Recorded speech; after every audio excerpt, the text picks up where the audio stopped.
Hello दोस्तों, good morning. हम UPPCS prelims 2023 के लिए दे आईएएस की टेस्ट सीरीज कर रहे हैं। अब तक हम टेस्ट 8 कंप्लीट कर चुके हैं और ये टेस्ट नंबर 9 है। और ये फिजिकल ज्योग्राफी और ह्यूमन ज्योग्राफी से रिलेटेड टेस्ट है और इसमें भी 50 क्वेश्चन पार्ट 3 में करेंगे। चलिए शुरू करते हैं क्वेश्चन नंबर 1 से। निम्नलिखित कथनों पर विचार करें। ग्रेट साल्ट लेक संयुक्त राज्य अमेरिका के पूर्वी भाग में स्थित है। तो ये अमेरिका के संयुक्त राज्यों के पूर्वी भाग में ना होकर पश्चिमी भाग में अवस्थित है।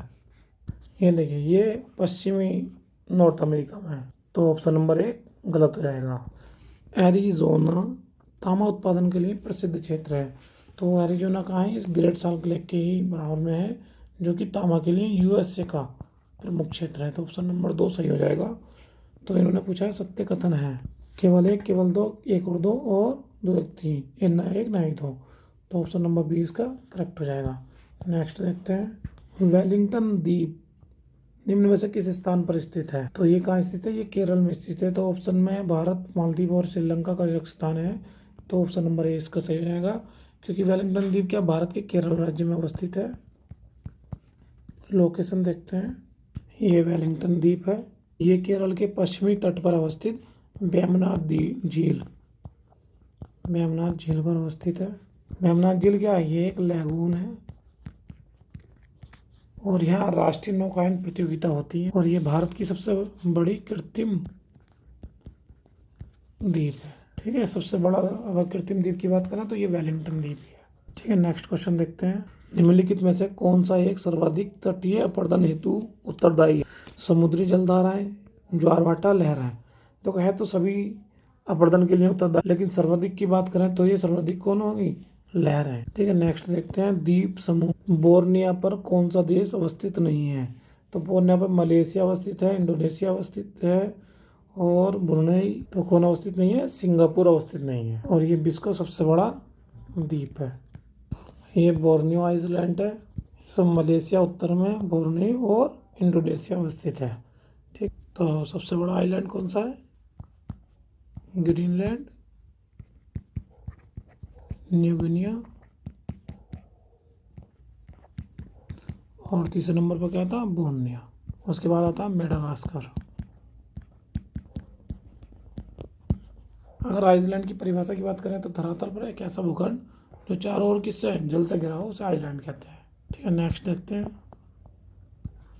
टिकिंग हाइड्रोबम निम्नलिखित में किसे नाम दिया जाता है? बृहत हिमालय की कृत्रिम झील है, बृहत हिमालय में स्थित बड़े बांध और लघु जल विद्युत केंद्र। तो बृहत हिमालय की कृत्रिम झीलें तथा बृहत हिमालय के अवसित बड़े बांध, इन दोनों को क्या गया था? टिक टिक करते हुए जल बम मतलब हाइड्रो बम के रूप में किसी अति भूकंप संवेदनशील, ठीक है, अति भूकंप संवेदन क्षेत्र जैसे हिमालय के संदर्भ में लिया जाता है। तो ध्यान रखना, टिकिंग हाइड्रोबम, बृहत हिमालय कृत्रिम झील और बृहत हिमालय स्थित बड़े बांध। तो ऑप्शन नंबर 20 का सही है। अगर कृत्रिम झील की बात करें तो मलबा के अवरोध के कारण जो जल ठहराव हो जाता है, तो उसके कारण जो झील बनती है उसे कृत्रिम झील बोलते हैं। और जब मलबा इकट्ठा होता है तो मलबा घाटी में पहुंचे पदार्थ क्या होता है? भूस्खलन या हिमस्खलन के रूप में जमा हो जाता है। अगर बड़े बांध की बात करें तो बड़े बांध क्या है? बड़े बांध क्या होता है कि बहुउद्देशीय परियोजना के अंतर्गत निर्मित किए जाते हैं, जैसे जैसे भांगड़ा नागल बांध है, टेरी बांध है। इसमें क्या है? बहुत ज़्यादा विशाल मतलब पानी इकट्ठा हो जाता है, जिसके कारण क्या हो जाता है? भूस्थितिक असंतुलन बिंदु बन जाता है, क्योंकि इसकी तली पे क्या हो जाता है? अवसाद जमा हो जाता है। तो उसके कारण क्या है? दबाव पड़ता है। दबाव पड़ने का क्या है? ये भूकंप को उत्पन्न कर सकता है। तो इसलिए बड़े बांध को क्या कहा जाता है? टिक टिक करते हुए जल बम की तरह माना जाता है। और अगर लघु बांध की बात करें तो लघु बांध तो क्या है? जल भंडारण क्षमता कम होती है, तो जितने विनाशकारी चीज़ें उनसे सब मुक्त रहते हैं, इसलिए इन टिकिंग हाइड्रो बम के रूप में नहीं माना जाता। नेक्स्ट क्वेश्चन देखते हैं। निम्नलिखित में से कौन सी एक भूमध्य सागरीय क्षेत्र जलवायु की प्रमुख विशेषता नहीं है? वर्ष भर समान उच्च वर्षा। तो वर्ष भर समान उच्च वर्षा कहाँ होती है? ये होती है विषुवतीय रेखा, विषुवतीय क्षेत्र जो होते हैं वहाँ होती है कि वर्ष भर समान उच्च वर्षा होती है। अर्ध शीतकाल का होता है भूमध्य सागरीय क्षेत्र में। सदाबहार ओक वृक्ष भी यहाँ मिलते हैं और गर्म शुष्क शीतोष्ण जलवायु भी वो मध्य सागरीय क्षेत्र में होती है। तो इसका सही ऑप्शन क्या हो जाएगा? ए। नेक्स्ट देखते हैं, मक्का में वाइट बड रोग निम्न में से किसकी कमी के कारण होता है? तो वाइट बड रोग मक्का में किसके कारण होता है? जस्ता के कारण। निम्नलिखित में से कौन सा कारक स्थानीय पवनों के उत्पत्ति के लिए उत्तरदायी है? स्थानीय पवन की बात हो रही है, तो पर्वतों का ऊपरी भाग, तटीय भूमियाँ और मरुस्थल, ये तीनों ही स्थानीय पवनों के उत्पत्ति के उत्तरदायी हैं। तो डी ऑप्शन इसका सही हो जाएगा। अगर पर्वतों के ऊपरी भाग की बात करें तो ये क्या है, इनका शिखर का जो भाग होता है, ये निचले भागों की तुलना में क्या होता है? अतिशीघ्र ठंडे होते हैं और अतिशीघ्र ही गर्म होते हैं। तो ये इसका इफेक्ट स्थानीय पवनों पर पड़ेगा। और तटीय भूमि की बात करें तो तटीय भूमि क्या करती है? अपना तापमान जो आसपास का समुद्र जल का तुलना में क्या होती है? तुलना में शीघ्रता से बदलती है। ये दिन में क्या होती है? समुद्र से अधिक गर्म होती है और रात्रि में समुद्र से ज़्यादा ठंडी होती है। तो इनका इफेक्ट भी क्या है? स्थानीय पवनों पर पड़ेगा। और अगर मरुस्थल की बात करें तो मरुस्थल निकटवर्ती जो उनकी भूमि होती है, उनकी अपेक्षा क्या शीघ्रता से तापमान परिवर्तन करते हैं। अगर शुष्क ग्रीष्मकाल की बात करते हैं तो मरुस्थल में क्या होता है? अत्यधिक गर्म हो जाते हैं। तो इनकी उच्च ऊष्मा क्या होती है? निकटवर्ती क्षेत्रों की ओर अधिभावित होने लगती है, जिसे गर्म स्थानीय पवन भी कहते हैं। जैसे लू कहाँ होती है? ये थार मरुस्थल में। और अगर ब्रिक फिल्डर की बात करें तो ब्रिक फिल्डर कहाँ है? ऑस्ट्रेलिया। नेक्स्ट देखते हैं, नीचे दो कथन दिए गए हैं, ठीक है। कथन का बलुई मिट्टी में कोशिका क्रिया न्यूनतम होती है, बिल्कुल ठीक है। तो जिस मिट्टी में का रंध्र जितना छोटा होगा, ठीक है, अगर रंध्र की बात करें, जिस मिट्टी का रंध्र जितना होगा तो कोशिका की क्रिया उतने ही अधिक प्रभावी होगी। अगर मिट्टी का रंध्र, जैसे बलुई मिट्टी का रंध्र बड़ा होता है, अगर बलुई मिट्टी का रंध्र बड़ा होगा तो कोशिका क्रिया क्या होगी? न्यूनतम होगी। इसलिए चिकनी मिट्टी में केशिका क्रिया प्रभावशाली होती है, जबकि बलुई मिट्टी में क्या है? न्यूनतम होती है। यानी ये याद रखना कि रंध्र, जिसका रंध्र जितना छोटा होगा उसकी कोशिका क्रिया उतनी ही अधिक प्रभावी होगी। और बलुई मिट्टी का रंध्र क्या होता है? बड़ा होता है, तो कोशिका प्रभावी कम होती है। तो ये इसकी सही व्याख्या करता है। तो ए ऑप्शन इसका सही है कि ए और आर दोनों सही हैं, आर ए की सही व्याख्या।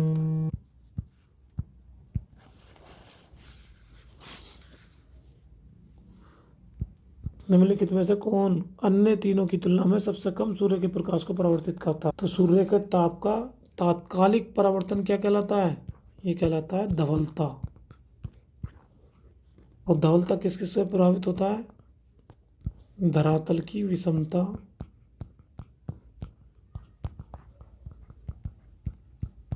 धरातल जितना ऊंचा नीचा होगा, जितना उबड़ खाबड़ होगा, ठीक है, धवलता उतनी ही कम होगी।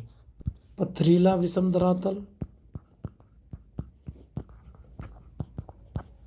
अगर पथरीला विषम धरातल होगा तो क्या कुछ ही किरणें परावर्तित हो जाती हैं बस। और हिम आवरण और ब्लू या रेतीला जमा होगा तो क्या होगा? सतह की विषमता को कम करने के लिए धरातल का मान बढ़ जाता है। जलाशय की गहराई जितनी ज़्यादा होगी उतना ही परावर्तन कम होगा, ठीक है। तो इसमें क्या ऑप्शन हो जाएगा? गहरे महासागर, ठीक है। ध्यान रखना, धवलता कहते हैं तो परावर्तन को, और धरातल के मतलब जितनी विषमता होगी उतना ही कम परावर्तित होगा। और रेतीले वाले में ज़्यादा होगा, पथरीला होगा तब भी कुछ किरणें वापस होंगी, और गहरे महासागर में सबसे कम होगा। नेक्स्ट देखते हैं, निम्नलिखित में से कौन एक हिमनद से निर्मित स्थलाकृति है? तो स्थला जो कृति बनती है अपरदनात्मक और निक्षेपात्मक के दोनों। अगर अपरदनात्मक तो हिमनद की बात करें तो ये क्या है? यू आकार की घाटी, ठीक है, लटकती घाटी, हॉर्न, नूनाटक, भेड़शिला और हिमसोपान,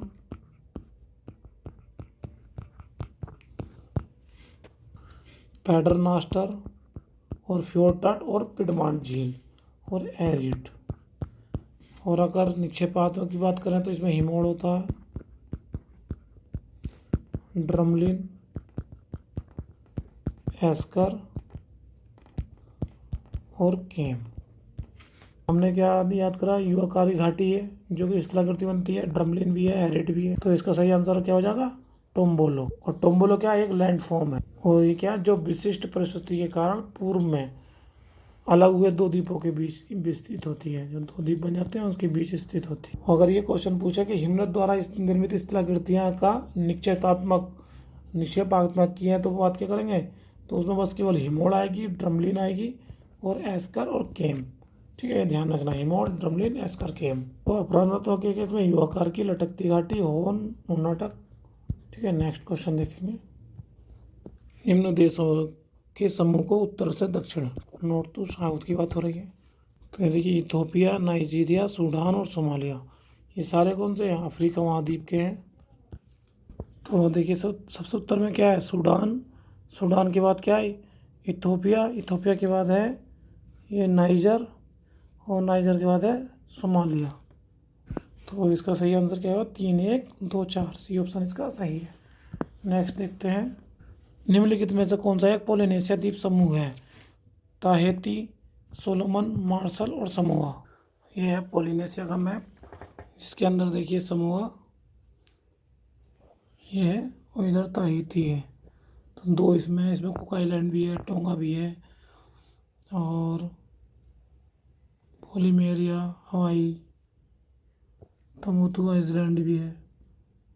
ठीक है, क्वेश्चन में चलते हैं। तो सही आंसर क्या हो जाएगा इसका, ताहिती और समोआ। तो बी ऑप्शन इसका करेक्ट हो जाएगा। अगर सोलोमन की बात करें तो ये क्या मेलानेशिया द्वीप में, और मार्शल की बात करें तो मार्शल कहाँ है, माइक्रोनेशिया द्वीप में। ठीक है, अगला क्वेश्चन देखते हैं। उष्णकटिबंधीय चक्रवातों के संबंध में विचार करें, इनका विकास केवल गर्म सागरों के ऊपर होता है। बिल्कुल ठीक, क्योंकि इनकी उत्पत्ति क्या होती है, 27 डिग्री सेल्सियस से अधिक तापमान की आवश्यकता होती है। ठीक है, और भूमध्य रेखा पर ये नहीं पाए जाते। ये क्यों नहीं पाए जाते, क्या, क्योंकि वहाँ कोरोलिसिस बल नहीं होता। ठीक है, वहाँ अनुपस्थित होता है। तो ये भी ठीक हो जाएगा। ये महाद्वीपों के आंतरिक भाग की अपेक्षा तटीय भागों को अधिक प्रभावित करता है। इनमें क्या होता है, इन चक्रवातों में जो ऊर्जा होती है संघनन की गुप्त ऊष्मा से प्राप्त होती है। तो महाद्वीपों पर पहुंचने में ये क्या छेड़ हो जाती है। तो ये ऑप्शन भी ठीक होगा। तो सी 1, 2, 3 एकदम करेक्ट है। ठीक है, नेक्स्ट देखते हैं। सूची 1 को सूची 2 से सेलेक्ट करना है। एस्तोनिया, एस्तोनिया क्या है, बाल्टिक राज्य का पार्ट है। बिल्कुल ठीक है। सर्बिया का है, बाल्कन राज्य का। और स्वीडन क्या है, स्कैंडिनेवियन राज्य का। और मोंटेनेग्रो कहाँ का है, पूर्व यूगोस्लावियन राज्य का। तो 1, 2, 3, तो बी ऑप्शन इसका सही है। ठीक है, नेक्स्ट क्वेश्चन देखते हैं। कैप अगुल्हास के संबंध में निम्नलिखित कथनों पर विचार कीजिए। ये दक्षिण अफ्रीका के वेस्टर्न कैप में स्थित एक चट्टानी क्षेत्र। हाँ बिल्कुल ठीक है। ये हिंद महासागर तथा अटलांटिक महासागर को पृथक करता है। तो ये भी सही है। तो सी 1, 2, 1, 2 इसका करेक्ट आंसर है। तो ये क्या, दक्षिण अफ्रीका के वेस्टर्न कैप में अवस्थित है, और ये है हिंद महासागर और अटलांटिक महासागर को पृथक कर रहा है। ठीक है, अगला क्वेश्चन देखते हैं। निम्नलिखित में से कौन सही सुमेलित नहीं है। अगर मिलान की बात करें तो मिलान कहाँ है, ये इटली में है, और ये रेशमी वस्त्र उद्योग है। बिल्कुल ठीक है। और तुरिन का, ये भी इटली में है, और इसमें मोटर कार का उद्योग है। बिल्कुल ठीक है। ब्रेडफोर्ड का, ये ब्रिटेन में, और इसमें सूती वस्त्र नहीं, ये ऊनी वस्त्र का उद्योग है। और मुल्तान का है, मुल्तान पाकिस्तान में, और इसमें क्या है, मिट्टी के बर्तन। ठीक है, तो इसका सी ऑप्शन इसका सही है। नेक्स्ट देखते हैं। निम्नलिखित में से कौन सी घटनाएं आयन मंडल से संबंधित है। तो रेडियो तरंगों का विक्षेपण, उत्तरी ध्रुव का दर्शन और दक्षिण ध्रुव का दर्शन, और उपरोक्त सभी, तो मतलब ये तीनों इसमें है। तो डी ऑप्शन इसका सही है। और आयन मंडल की बात करें तो आयन मंडल का विस्तार कहाँ से कहाँ तक है, 80 किलोमीटर से 800 किलोमीटर तक। और ये सारी घटनाएं कहाँ होती हैं, ये होती है आयन मंडल में। और इसके अलावा ब्रह्मांड किरणों का प्ररक्षण भी इसी मंडल में होता है। ठीक है, अगला क्वेश्चन देखते हैं।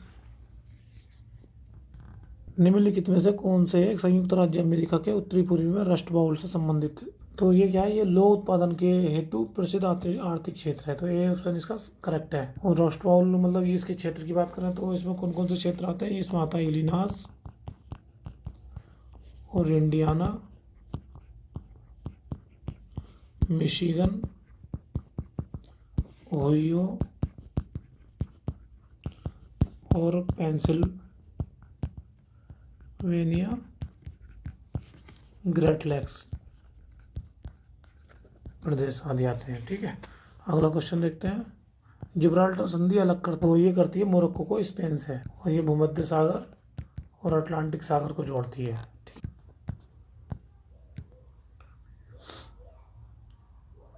अक्षांश परिभाषित किया जाता है किसी दिए गए बिंदु पर विषुवत से उत्तर या दक्षिण की ओर। तो अक्षांश क्या करते हैं, अक्षांश किसी दिए गए बिंदु पर की विषुवत वृत्त से, ठीक है, जो विषुवत बीच वाला है उससे उत्तर या दक्षिण की कोणीय दूरी को नापता है। तो मतलब बी ऑप्शन इसका सही है। इसे विषुवत वृत्त से दोनों ध्रुवों की ओर अंशों में मापा जाता है। विषुवत वृत्त को क्या है, 0 डिग्री के द्वारा प्रदर्शित किया जाता है। अगला क्वेश्चन देखते हैं। देशांतर रेखाओं के संदर्भ में कौन असत्य है। ये रेखाएं उत्तरी और दक्षिणी ध्रुव को मिलाते हुए खींची जाती हैं, बिल्कुल ठीक है, यहाँ से खींची जाती है। ये वृत्ताकार होती हैं, वृत्ताकार नहीं होती, ये अर्धवृत्ताकार होती हैं, ठीक है, बी ऑप्शन इसका सही है। इसकी लंबाई बराबर होती है, बिल्कुल ठीक है। इनके बीच की दूरी ध्रुवों की ओर कम होती है, बिल्कुल ठीक है, क्योंकि यहाँ से खींचते हैं ये ध्रुव होते हैं, बीच में इसकी दूरी बढ़ जाती है और पास में इनकी दूरी कम रहती है। और ध्रुवों में इनकी दूरी लगभग क्या शून्य ही हो जाती है, क्योंकि ध्रुवों पर क्या है, एक ही बिंदु से मिल जाती है। अगला क्वेश्चन देखते हैं। निम्नलिखित कथनों में से कौन सा असत्य है। पृथ्वी घूर्णन गति 15 डिग्री देशांतर प्रति घंटा है। पृथ्वी अपने अक्ष पर क्या है, पश्चिम से पूर्व की ओर घूमती है, इसलिए क्या है, ग्रीनविच से वो पूर्व के स्थानों पर समय ग्रीनविच से आगे ही रहता है और पश्चिमी स्थानों पर पीछे रहता है। और पृथ्वी 24 घंटे में क्या करती है, 360 डिग्री देशांतर घूमती है। और 1 डिग्री की बात करें तो एक देशांतर में कितना होता है, 4 मिनट। और यहाँ 15 डिग्री की बात करें तो 15 चौका कितना हो गए, 60, ठीक है। और फिर 24 घंटे में कितनी हो रहेगी, 360 डिग्री देशांतर। तो ये ऑप्शन सही है। और ग्रीनविच से पूर्व स्थान पर क्या हो, ग्रीनविच समय आगे रहता है, पूरब की ओर आगे रहता है और पश्चिम की ओर पीछे रहता है, क्योंकि पृथ्वी क्या अपने अक्ष पर पश्चिम से पूर्व की ओर घूमती है, ठीक। तो इन्होंने क्या पूछा, असत्य, और दोनों ही सत्य हैं, तो इसका डी ऑप्शन हो जाएगा। नेक्स्ट क्वेश्चन देखते हैं। यूरोप और एशिया को अलग करता है, तो ये क्या है, यूराल पर्वत भी करता है, यूराल नदी भी करती है, तो सी ऑप्शन इसका ठीक। नेक्स्ट क्वेश्चन देखते हैं। वह सीमित क्षेत्र जहाँ स्थलमंडल, जलमंडल और वायुमंडल एक दूसरे के संपर्क में आते हैं क्या कहलाता है, तो उसे क्या कहते हैं, जैव मंडल कहते हैं। इसमें क्या सभी प्रकार के जीव रहते हैं, और ये क्या है, ये एक सीमित क्षेत्र है जो जीवन के लिए अनुकूल परिस्थितियाँ पाई जाती हैं। नेक्स्ट क्वेश्चन देखते हैं। विश्व की सबसे ऊंची फ्री स्टैंडिंग माउंटेन कौन सी है, तो फ्री स्टैंडिंग माउंटेन की बात करें तो वो क्या है, माउंट किलिमंजारो। तंजानिया में स्थित क्या है, माउंट किलिमंजारो अफ्रीका का महाद्वीप का सबसे ऊंचा पर्वत है। इसकी ऊंचाई लगभग कितनी है, 58-95 मीटर। अगर फ्री स्टैंडिंग माउंटेन की बात करें तो इसका मतलब क्या है, ये किसी भी पर्वत की श्रृंखला का हिस्सा नहीं, ठीक है। इसका अर्थ क्या होता है कि किसी पर्वत श्रृंखला, तभी तो फ्री स्टैंडिंग माउंटेन है, क्योंकि अधिकांश ऊंचे पर्वत किसी न किसी पर्वत श्रृंखला का हिस्सा होता है। जैसे माउंट एवरेस्ट है, तो क्या हिमालय पर्वत श्रृंखला का हिस्सा है। और ये क्या है, किलिमंजारो, ये एक ही है, ठीक है। अगला क्वेश्चन देखते हैं। महाकाली संधि किन दो देशों के मध्य है, तो ये है भारत और नेपाल के मध्य। महाकाली नदी का अन्य नाम क्या है, शारदा नदी।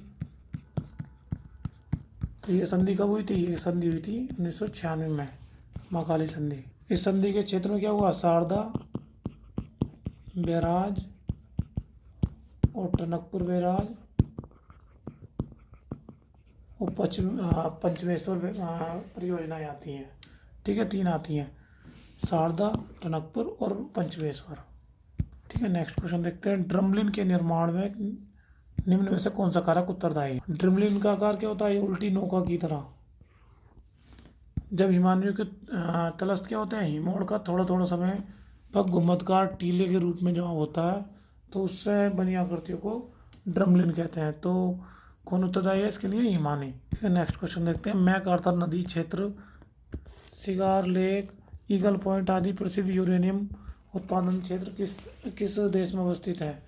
तो यूरेनियम की बात हो रही है, तो या तो कजाकिस्तान या कनाडा, तो ये कहाँ है, कनाडा में।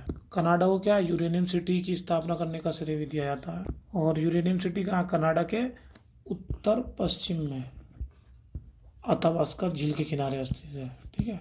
ये क्वेश्चन भी होता था, अथाबास्का झील के किनारे कौन सी सिटी है, यूरेनियम सिटी। और कनाडा में क्या है, फोर्ट रेडियम और इलियट लेक यूरेनियम के सबसे बड़े भंडारों में सम्मिलित है, ठीक है। नेक्स्ट क्वेश्चन देखते हैं। तिब्बत के पठार की समुद्र तल से औसत ऊंचाई क्या है, तो तिब्बत के पठार की औसत ऊंचाई कितनी है, 2.5 मिलियन वर्ग किलोमीटर। इसका अन्य नाम की बात करें तो क्या है, चैंगतांग। और इसकी औसत ऊंचाई की बात करें तो कितनी है, 4500 मीटर, ठीक है। क्षेत्रफल आ जाए तो 2.5 मिलियन वर्ग किलोमीटर और अगर हाइट आ जाए तो 45 किलोमीटर, अगर दूसरा नाम आ जाए तो चैंगथांग। नेक्स्ट क्वेश्चन देखते हैं। अनुकूलतम जनसंख्या सिद्धांत के अनुसार किसी देश की अनुकूलतम जनसंख्या का वह जनसंख्या होती है जो उपलब्ध संसाधन और पूंजी और वर्तमान प्रवृत्ति की स्थिति में, तो इसमें क्या, अधिकतम आर्थिक सामाजिक कल्याण प्रदान करती है, अधिकतम प्रति व्यक्ति आय प्रदान करती है, अधिकतम सकल घरेलू उत्पाद प्रदान करती है, अधिकतम विकास प्रदान करती है। तो इसका सही ऑप्शन है बी, अधिकतम प्रति व्यक्ति आय प्रदान करती है। अगर अनुकूलतम जनसंख्या सिद्धांत का जनक कौन है? ब्रिटिश अर्थशास्त्री एडविन कैनन। अगर इसमें देखा जाए तो यदि वास्तविक जनसंख्या अनुकूलता से अधिक है तो वह देश की अति जनसंख्या का देश बन जाएगा। अब मान लिया इसमें 10 है, और अगर बात करिए कि अनुकूलता से अधिक वाला 11 हो गई, तो उसमें क्या, देश की अति जनसंख्या का देश बन जाता है। और अगर कम की बात है, कम हो गई, तो इसे क्या बोलेंगे, न्यून जनसंख्या का देश हो जाएगा। ठीक है, अगला क्वेश्चन देखते हैं। निम्नलिखित में कौन सा कथन सत्य है? विक्टोरिया झील अफ्रीका की सबसे बड़ी झील है। बिल्कुल ठीक है, और ये केन्या, तंजानिया और युगांडा में विस्तृत है। और विक्टोरिया जलप्रपात कांगो नदी पर स्थित है, जो नियाग्रा जलप्रपात से भी ऊंचा है। विक्टोरिया जलप्रपात कांगो नदी पर नहीं है, ये है जाम्बेजी नदी पर। और ये जलप्रपात क्या, नियाग्रा जलप्रपात से भी ऊंचा है। तो दूसरा क्लोज जाएगा, पहले सही है। तो सत्य पूछा है तो ये ऑप्शन इसका सही है। विक्टोरिया झील की बात करें तो अफ्रीका की सबसे बड़ी हो गई। अगर मीठे पानी की भी झील है ये, तो मीठे पानी की किसके बाद झील है? ये लेक जो सुपीरियर झील है। सुपीरियर झील कौन सी है? मीठे पानी की सबसे बड़ी झील है। उसके बाद किसका नाम आएगा? विक्टोरिया झील का। और विक्टोरिया झील से ही नील नदी निकलती है। ठीक है, नील नदी कहाँ से निकलती है? विक्टोरिया झील से। और श्वेत नील नदी का उद्गम स्रोत भी यही है। ठीक है, अगला क्वेश्चन देखते हैं। सूची 1 को सूची 2 में देश और राजधानी की बात करी है। तो कोलंबिया की राजधानी क्या है? कोलंबिया की राजधानी है बोगोटा। और अगर अर्जेंटीना की बात करें तो अर्जेंटीना की है ब्यूनस आयर्स। और बोलिविया की है ला पाज। और इक्वाडोर की है क्वेटो। तो 2 1 4 3 मतलब सी ऑप्शन इसका करेक्ट है। नेक्स्ट क्वेश्चन देख। निम्नलिखित में कौन सा एक दक्षिण अमेरिका का स्थलरूप देश है? दक्षिण अमेरिका में केवल 2 ही देश हैं जो स्थलरूप हैं, बीपी से याद रखिए, बोलिविया और पराग्वे। ठीक है, इसमें पराग्वे ऑप्शन है तो बी ऑप्शन का सही है। निम्नलिखित में से कौन सा शीतोष्ण कटिबंधीय घास का मैदान? तो ये क्या है? शीतोष्ण कटिबंधीय घास का मैदान कैंटरबरी। और कैंटरबरी कहाँ पाई जाती है? न्यूजीलैंड में, जो कि एक शीतोष्ण कटिबंधीय घास का मैदान है। और सवाना की बात करें तो सवाना कहाँ पाया जाता है? अफ्रीका में। कैंपोस कहाँ पाया जाता है? ब्राज़ील में। और लानोज कहाँ पाया जाता है? कोलंबिया और वेनेजुएला के। ये क्या, उष्ण कटिबंधीय घास के मैदान है। अगला क्वेश्चन देखते हैं। क्वीन मोड पर्वत श्रेणी किस महाद्वीप को लगभग 2 बराबर भागों में विभाजित करती? तो ये करती है अंटार्कटिका महाद्वीप। अंटार्कटिका महाद्वीप कहाँ है? पूरी तरीके से कहाँ है? दक्षिणी गोलार्ध में है। ये आकार में क्या है? 5वां है। पहले की बात करें तो Asia, Africa, north America, south America, उसके बाद आता है अंटार्कटिका। ये क्या है? सदा बर्फ से घिरा रहता है, इसलिए से क्या है, श्वेत महाद्वीप भी कहते हैं। और क्वीन मोड अगर पर्वत श्रृंखला की बात करें तो ये इसे 2 बराबर भागों में विभाजित करती है। ठीक है, अगला क्वेश्चन देखते हैं। निम्नलिखित कथनों पर विचार कीजिए। अरल सागर कजाकिस्तान और उज्बेकिस्तान की सीमा बनाता है। कजाकिस्तान की नहीं, उज्बेकिस्तान की बनाता है, KU। ठीक है, तो ये गलत हो जाएगा। विक्टोरिया झील युगांडा, तंजानिया और केन्या की सीमा बनाती है। ये इसका सही है, तो बी ऑप्शन इसका करेक्ट हो जाएगा। अगला क्वेश्चन देखते हैं। सही सुमेलित नहीं है, जनजातियां और संबंधित। एटा कहाँ की? फिलीपींस की। बिल्कुल ठीक है। आइनू कहाँ की? आइनू जो है जापान के मूल निवासी हैं, तो ये बी ऑप्शन इसका सही है। फेल्ला कहाँ की है? मिस्र की। यूईट कहाँ की है? साइबेरिया। और फेल्ला कौन लोग होते हैं? ये जो मिस्र में नील नदी के खेती और मजदूर हैं। ठीक है, अगला क्वेश्चन देखते हैं। कथनों का कारण दे रखे हैं। अरुण यूरेनस ग्रह पर सूर्योदय पश्चिम दिशा से तथा सूर्यास्त पूर्व दिशा में होता है। बिल्कुल ठीक है, ये पूर्व से पश्चिम दिशा की ओर भ्रमण करता है, इसलिए ऐसा होता है। तो इसका ये ऑप्शन इसका करेक्ट आंसर है। अगर यूरेनस की बात करें तो इसकी खोज कब हुई थी? 1781 में विलियम हर्शेल ने की थी। अधिक अक्षीय झुकाव के कारण से क्या है? लेटा हुआ ग्रह भी कहते हैं। और शुक्र ग्रह के भांति पृथ्वी के विपरीत ये दोनों केवल 2 ही ग्रह ऐसे हैं जो शुक्र ग्रह और अरुण जो कि पृथ्वी के विपरीत परिक्रमा करते हैं, पूर्व से पश्चिम की ओर, और पृथ्वी करती है पश्चिम से पूर्व की ओर। इसी कारण क्या होता है, सूर्योदय पश्चिम दिशा में और सूर्यास्त पूर्व दिशा में। ठीक है, अगला क्वेश्चन देखते हैं। निम्नलिखित में से कौन एक बिलोक पर्वत का उदाहरण है? बिलोक पर्वत किसे कहते हैं? जब दो भ्रंश के बीच स्तंभ यथावत रहे तथा किनारे क्या है, ये नीचे की तरफ झुक जाए, धस जाए, तो उसे क्या बिलोक पर्वत कहते हैं? तो सतपुड़ा पर्वत और ब्लैक फॉरेस्ट और सियरा नेवादा, ये सारे ही ब्लैक पर्वत के उदाहरण हैं। और सतपुड़ा पर्वत की बात करें तो ये कहाँ है? भारत में है। और ब्लैक फॉरेस्ट कहाँ पर है? ये जर्मनी। और सियरा नेवादा है यूएसए में। और इसके अलावा बात करें तो वास्चेज पर्वत है जर्मनी में। ठीक है, वासाज रेंज भी है यूएसए में।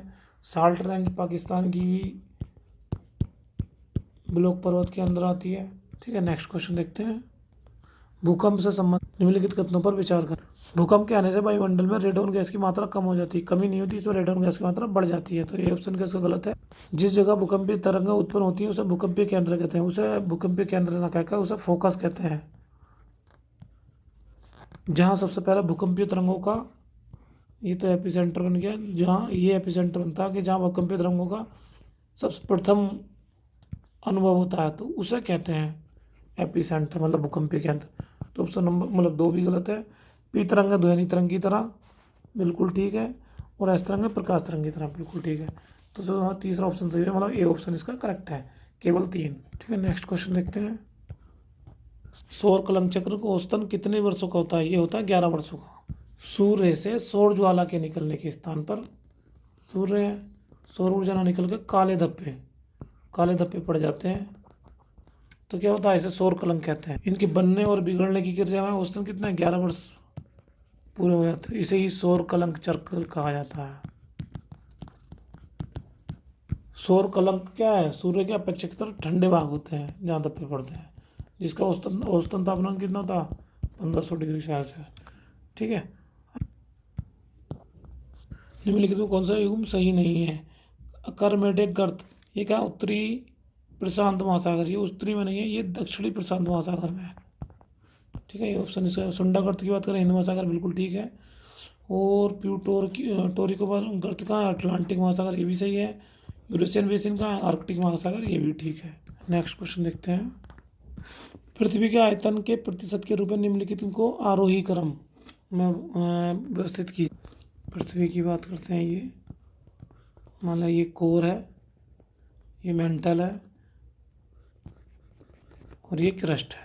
अगर क्रस्ट की बात करें तो आयतन का केवल 1% हिस्सा क्रस्ट का होता है। और मेंटल की बात करेंगे 84% होता है। और यह कोर की बात करें तो ये 15% होता है। तो मेंटल, कोर और क्रस्ट। मेंटल क्या है? 1 नंबर पर है। सबसे छोटा कौन सा हो गया? Crust, core, mental, 2, 3, 1। तो डी ऑप्शन करेक्ट है। नेक्स्ट क्वेश्चन देखते हैं। काष्ठ स्थलाकृतियाँ होती हैं, स्थलाकृतियाँ, तो जो काष्ठ स्थलाकृति होती हैं वो भौम जल द्वारा निर्मित होती हैं। भौम जल द्वारा चूना पत्थर वाले क्षेत्रों में निर्मित जो होती हैं वो उन्हें क्या कहते हैं? काष्ठ स्थलाकृतियाँ कहते हैं। और इनके नामकरण की बात करें तो ये नामकरण पूर्व यूगोस्लाविया के डाल्मेशियन, ठीक है, डाल्मेशियन तट पर स्थित स्थलाकृतियों के नाम पर किया गया है। ठीक है, अगला क्वेश्चन देखते हैं। वैगनर के अनुसार महाद्वीपीय विस्थापन हेतु उत्तरदायी पोलर फिलिंग बल निम्नलिखित में से किससे संबंधित है? अल्फ्रेड वैगनर ने महाद्वीपीय सिद्धांत कब दिया था? 1912 में प्रस्तावित किया था। यह सिद्धांत महाद्वीपीय और महासागरों के वितरण से संबंधित था, महाद्वीप और ओशियन से। इस पर 2 उत्तरदायी बल थे।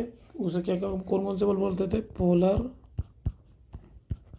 फिलिंग बल और ज्वारीय बल। और पोलर फिलिंग बल की बात करें तो ये क्या है? पृथ्वी के घूर्णन से संबंधित था। और ज्वारीय बल सूर्य और चंद्रमा के आकर्षण से संबंधित था। तो इन्होंने केवल महाद्वीपीय सिद्धांत के हेतु पूछा है, तो पृथ्वी का घूर्णन इसका सही आंसर है। नेक्स्ट क्वेश्चन देखते हैं। निम्नलिखित में से कौन एक लघु प्लेट है? जो प्लेट विवर्तन के सिद्धांत के अनुसार क्या होता है? स्थल खंड क्या विभिन्न प्लेटों में विभक्त है और जो कि गतिमान है। तो इन प्लेटों क्या है? बड़ी प्लेटों और छोटी प्लेटों में बांटा गया है। जैसे प्रशांत प्लेट हो गई, यूरेशियाई प्लेट हो गई, अंटार्कटिक प्लेट हो गई, ये तो बड़ी प्लेट है। इसमें उत्तरी अमेरिका, दक्षिण अमेरिका, ये भी सब बड़ी प्लेट में आती हैं। और जैसे नजका प्लेट, तो बी ऑप्शन इसका सही है। जैसे नजका प्लेट हो गई, कोकोस प्लेट हो गई, अरेबियन प्लेट हो गई और फिलीपीन प्लेट, ये सब क्या लघु प्लेटों में आती हैं। ठीक है, अगला क्वेश्चन देखते हैं। भूकंप के अधिकेंद्र से संबंधित निम्नलिखित कथनों पर कौन सा सही है। ये वह स्थान जहाँ भूकंपीय ऊर्जा निकलती है, जहाँ से भूकंपीय ऊर्जा निकलती है उसे क्या कहते हैं, फोकस। इसे हाइपो सेंटर भी बोलते थे। यहीं पर सबसे पहले भूकंपीय तरंगें महसूस की जाती हैं। जहाँ सबसे पहले भूकंपीय तरंगें महसूस की जाती हैं उसे क्या कहते हैं, अधिकेंद्र या एपिसेंटर। और ये अधिकेंद्र क्या होता है, केंद्र के ठीक ऊपर 90 डिग्री कोण पर होता है। तो दूसरा ऑप्शन सही होगा। और भूकंपीय ऊर्जा निकलती है ये ना कहकर ये अगर बोलते कि सबसे पहले वहाँ महसूस की जाती है तो ये भी ठीक होता। तो ऑप्शन बी इसका करेक्ट आंसर होगा। नेक्स्ट क्वेश्चन देखते हैं। पृथ्वी की परपटी पर सर्वाधिक मात्रा में पाया जाने वाला तत्व कौन सा परपटी पे है, ऑक्सीजन। अगर बात करें ऑक्सीजन कितने परसेंट है, 46.6%। सिलिकॉन की बात करें उसके बाद सिलिकॉन है 27.7%। उसके बाद एल्यूमिनियम है, एल्यूमिनियम की बात करें तो 8.13%। लोहा की बात करें तो 5%। उसके बाद कैल्शियम है 3.63%। और सोडियम की बात करें तो 2.83%। पोटेशियम की बात करें तो 2.59%। मैग्नीशियम की बात करें तो है 2.09%। बाकी अन्य है। ठीक है, तो ये बिल्कुल सीरियस भी याद करना। ऑक्सीजन, सिलिकॉन, एल्यूमिनियम और आयरन, ये चार तो बिल्कुल ध्यान रखो। ऑक्सीजन, सिलिकॉन, एल्यूमिनियम और आयरन। नेक्स्ट क्वेश्चन देखते हैं। निम्नलिखित में से कौन सा एक क्षेत्रफल के अनुसार अंतिम स्थान पर है। तो सबसे पहले की बात करें तो सबसे पहले एशिया के बाद अफ्रीका के बाद नॉर्थ अमेरिका के बाद साउथ अमेरिका, उसके बाद अंटार्कटिका। इसमें कौन कौन सा है, एशिया आ गया, उत्तरी अमेरिका भी हो गया, अफ्रीका भी हो गया, तो यूरोप बचा। तो बी ऑप्शन इसका करेक्ट हो जाएगा। अगर एरिया की बात करें तो एशिया का एरिया कितना है, 44,579,000। तो उसके बाद कौन सा था, अफ्रीका की बात करें तो अफ्रीका का है 30,065,000। उत्तरी अमेरिका की बात करें तो 24,256,000। और यूरोप का है तो 9,938,000। तो इसका बी ऑप्शन इसका करेक्ट। दोस्तों हम यहाँ 50 क्वेश्चन कंप्लीट कर चुके हैं टेस्ट नंबर 9 के। नेक्स्ट वीडियो में फिर मिलते हैं 50 क्वेश्चन के साथ। धन्यवाद।